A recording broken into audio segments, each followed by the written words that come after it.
Demonstrators take to the streets across Pakistan in outrage over a U.S. film they say insults the Prophet Muhammad. In Karachi, they chant, "Any friend of America is a traitor." Another rare demonstration in the disputed territory of Kashmir, mostly women there, and that demonstration took place until police were able to disperse it using tear gas. Now, anti-American demonstrations are expected across the Middle East, including here in Afghanistan, as this rage against the film mocking the Prophet Muhammad shows no sign of dying down. Take a moment to address the video circulating on the internet that has led to these protests in a number of countries.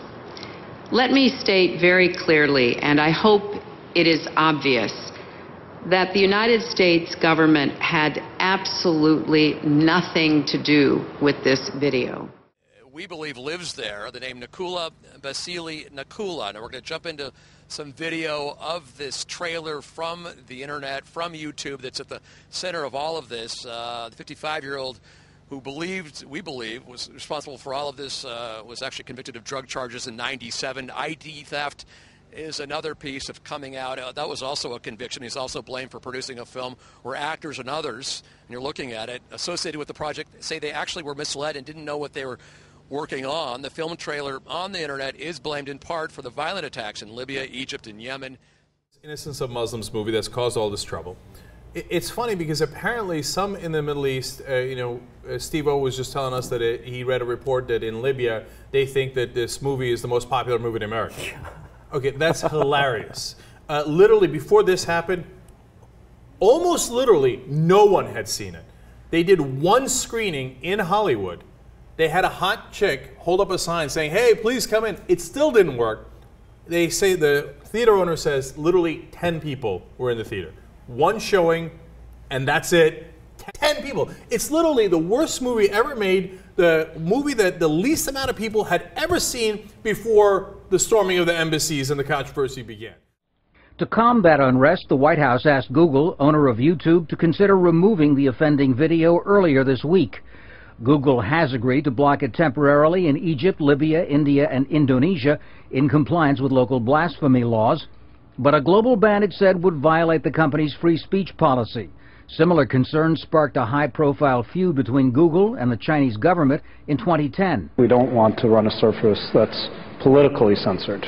We're not talking about, porn and gambling, things like that, but really political censorship. Google, along with Twitter and Facebook, does use its discretion to pull down content it judges to be unacceptable.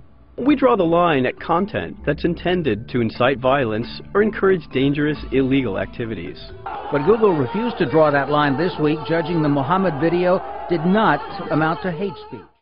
So I think the ethos in the United States is very much one that says even if ideas are incredibly offensive to certain religions, that we still, as a matter of our understanding and conception of liberty, protect them. We can denounce it, we can be disgusted by it, as any decent person would be looking at this film, but that we don't criminalize or use the power of the state to outlaw it, because that is a dangerous road. Having said that, there are lots of different ways where the United States government, in the name of the war on terror, has restricted the rights, usually of American Muslims, to express a wide range of views and have criminalized them by calling them material support for terrorism. The United States cannot or does not just prevent these kinds of reprehensible videos from ever seeing the light of day.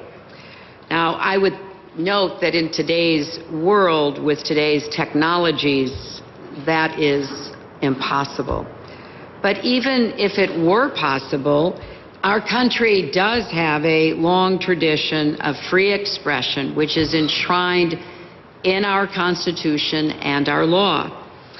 And we do not stop individual citizens from expressing their views, no matter how distasteful they may be.